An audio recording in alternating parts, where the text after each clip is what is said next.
I never imagined that at 63 years old, lying alone in a bed that once held two, I would discover that loneliness can burn more than any betrayal. What I'm about to tell you destroyed my family, shattered decades of memories, and forced me to choose between the woman I was and the woman I was dying to become.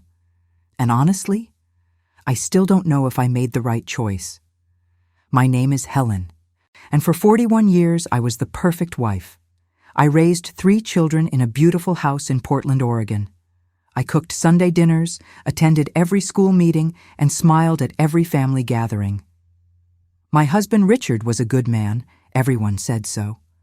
Hardworking, provider, faithful. We had everything a couple could want: financial stability, healthy grandchildren, respect in our community. But somewhere between the wedding vows and retirement, we stopped being lovers and became roommates. The passion died so slowly that I didn't even notice when it exhaled its last breath. It started innocently, I swear.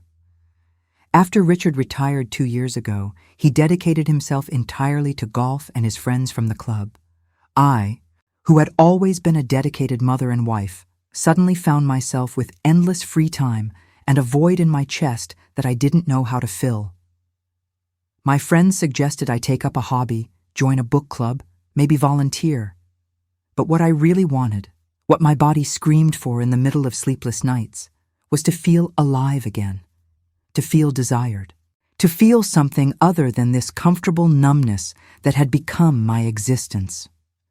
The community center in my neighborhood offered dance classes for seniors. I hesitated for weeks before signing up. What would people think? What would Richard say? But on a gray Tuesday morning in March, I walked through those doors wearing my most comfortable sneakers and a courage I didn't know I still possessed.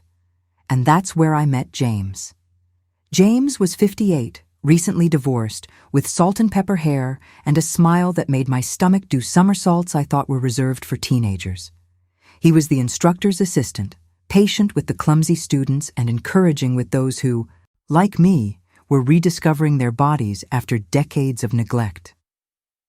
During that first class, when he placed his hand on my waist to correct my posture, something electric ran through my spine. I felt alive for the first time in years. If you're enjoying this story and can relate to the feeling of rediscovering yourself after years of living for others, please subscribe to the channel. Your support means the world to me, and I promise more real stories like this one. Hit that bell icon so you don't miss what happens next, because things are about to get much more complicated. The dance classes became the highlight of my week. I found myself thinking about James during grocery shopping, during dinner with Richard, during sleepless nights.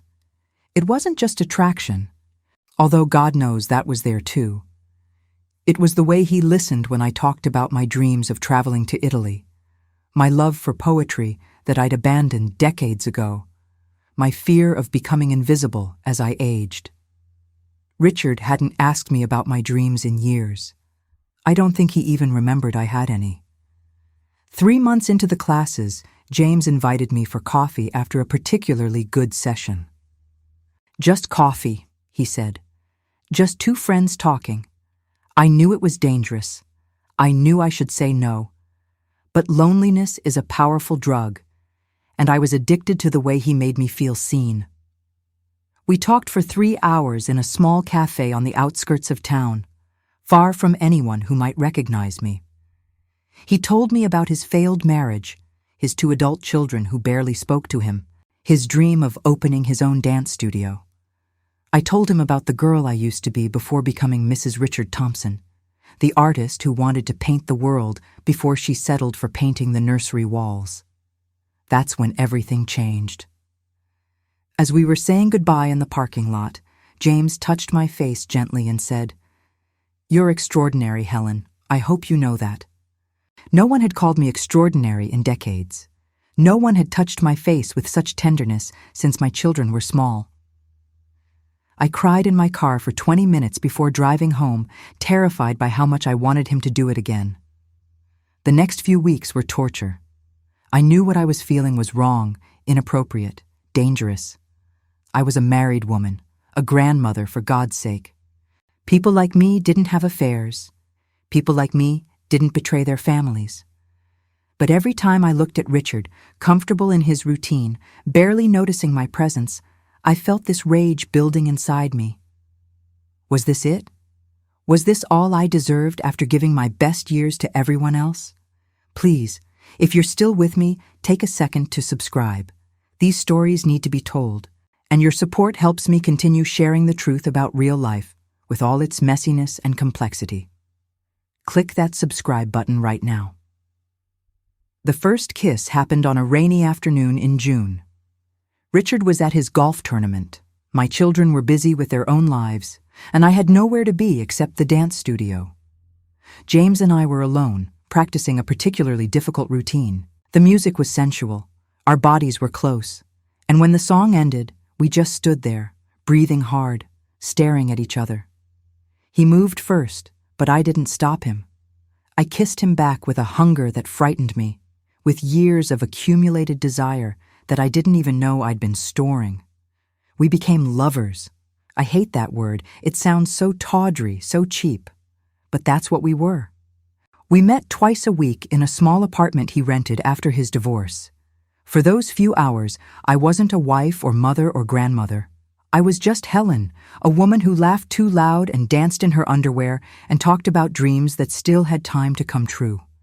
James made me feel beautiful, desirable, alive in ways I'd forgotten existed.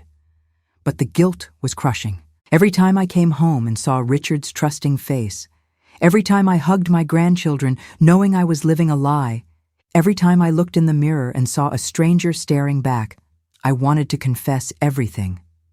The weight of the secret was becoming unbearable. I started losing weight, having trouble sleeping, jumping every time the phone rang. My daughter Sarah noticed something was wrong and asked repeatedly if I was okay. Just tired, I'd say, just adjusting to this new phase of life. The affair continued for 8 months. 8 months of stolen moments, whispered phone calls, elaborate lies about book clubs and volunteer work. 8 months of the most intense joy and the deepest shame I'd ever experienced. James wanted me to leave Richard, to start a new life with him. We could have 10, maybe 20 good years together, he'd say. Don't you want to spend them being happy?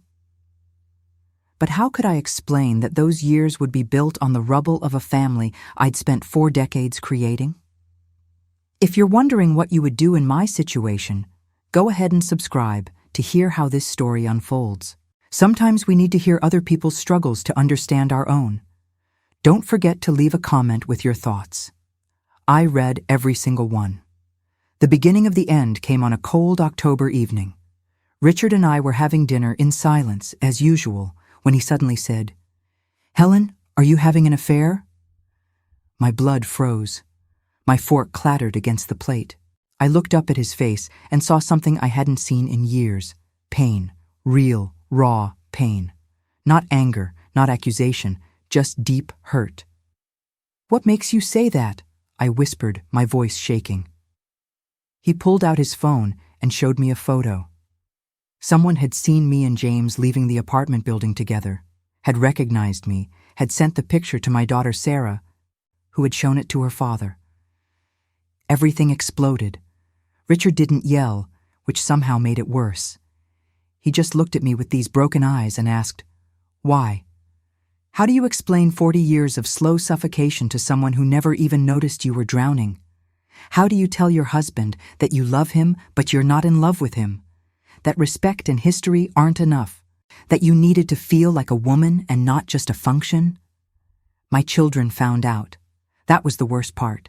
My son Michael, my baby, looked at me like I was a stranger and said, "How could you do this to Dad? How could you do this to us?" My daughter Sarah cried and screamed and called me selfish. Only my middle child Thomas tried to understand. "Mom," he said quietly during one awful confrontation, "I've never seen you happy. Not really, but this isn't the way." Even my grandchildren started asking questions. Why was Grandma moving out? Why was Grandpa so sad? Why couldn't we all have dinner together anymore? Richard wanted to try counseling, to save the marriage. Part of me wanted that too. the part that remembered the young couple we'd been, full of hope and dreams. But another part of me, the part that had tasted freedom and desire and being truly seen, couldn't go back to that comfortable prison. James was still waiting, still offering a different future. But I'd seen the devastation I'd caused, the family torn apart, the grandchildren confused and hurt. Could I really choose my happiness over theirs? Make sure you're subscribed, because you need to hear how this resolves. Hit that button now. These decisions aren't easy, and your support matters. The months that followed were hell. I moved into a small apartment downtown, caught between two worlds. James wanted commitment, wanted me to start our life together properly. Richard wanted me to come home, promised we could work on our marriage, even suggested we could try dating again, rediscovering each other. My children were divided, some refusing to speak to me, others trying to maintain relationships with both parents while clearly judging my choices. I spent Christmas alone for the first time in my life. No family dinner, no grandchildren opening presents, no traditions I'd maintained for decades. I sat in my tiny apartment eating takeout Chinese food and crying, wondering if this was what freedom was supposed to feel like. James invited me to spend the holiday with him, but I couldn't. Not yet. Maybe not ever. The truth is, I started resenting James too. Not for anything he did. He'd been nothing but loving and patient. But he represented the destruction of my life. Every time I was with him, I thought about what it cost me to be there. The joy started feeling hollow, tainted by guilt and loss. And I realized something terrible. I wasn't sure if I'd fallen in love with James, or just with the way he made me feel about myself. Was he the person I wanted, or was he just the mirror I'd been desperate to see my reflection in? In February, I made a decision that surprised everyone, including myself. I told James I needed time alone. Not time to choose between him and Richard, but time to figure out who Helen actually was without defining herself through any man at all. He was devastated, angry even. Said I'd led him on, made him believe we had a future. Maybe he was right. Maybe I was selfish. But I finally understood that I couldn't jump from one relationship to another and expect to find myself in the process. I also told Richard I wouldn't be coming home, but that I wanted to try to rebuild some kind of relationship with him and our children. Not as a couple, but as people who shared a history and loved the same children and grandchildren. He was hurt, but agreed. My children were confused. Some relieved I wasn't with that man anymore, others angry that I still wouldn't come home and fix everything. Here's where I need you to really engage with this story. Subscribe if you haven't already, because what I'm about to share might change how you see everything. Now, months later, I live alone in my small apartment. I've started painting again, something I haven't done since before my first child was born. I've joined a women's group for those going through life transitions.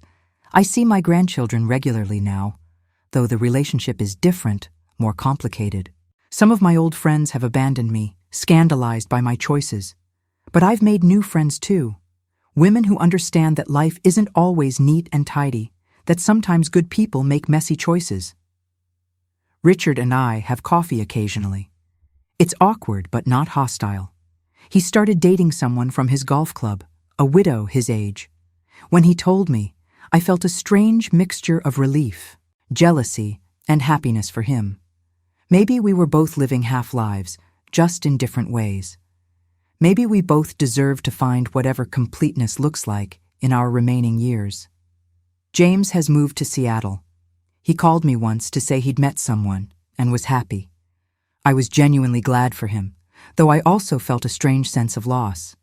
Not for him specifically, but for the version of myself that existed only in his presence, wild and free and unencumbered by history. But here's what haunts me at night. Did I destroy my family's peace for nothing? I'm alone now, more alone than I ever was in my marriage. I don't have the comfort of my family home, the routine of 40 years, the security of being Mrs. Richard Thompson. But I also don't have the suffocation, the invisibility, the slow death of spirit that came with that role. I have myself, whoever that turns out to be. Is that enough? Is it worth what it cost?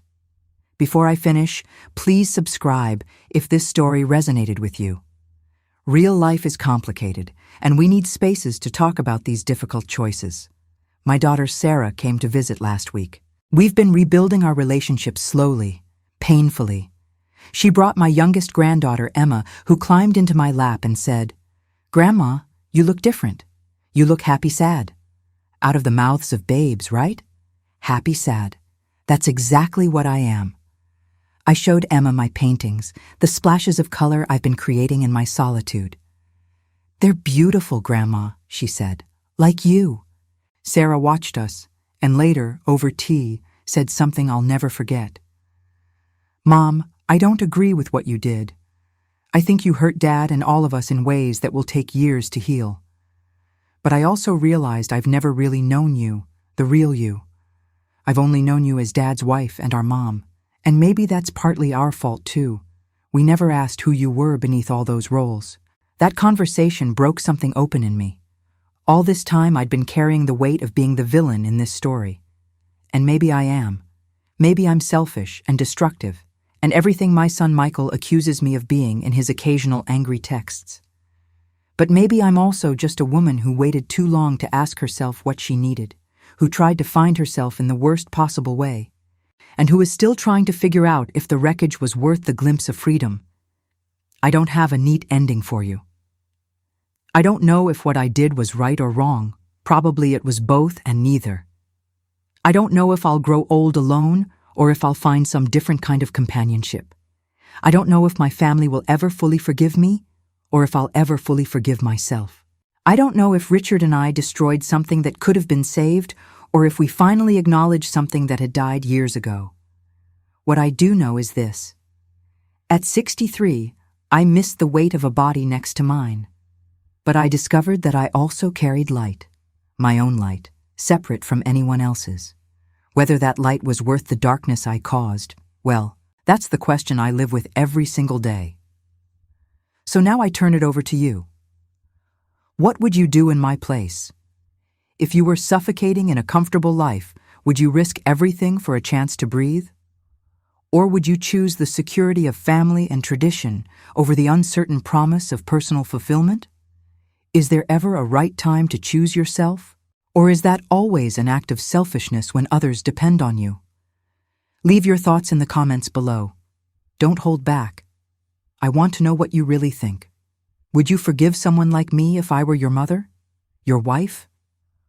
Or do you understand, even just a little bit, why someone might make the choice I made? And if you haven't subscribed yet, please do. These conversations matter. These messy, complicated, painful truths about being human matter. Click that subscribe button and join this community of people who aren't afraid to examine the hard questions. I'm Helen. I'm 63 years old, and I'm still figuring out what it means to be free. Thank you for listening to my story. Thank you for not looking away from the mess. Thank you for being here,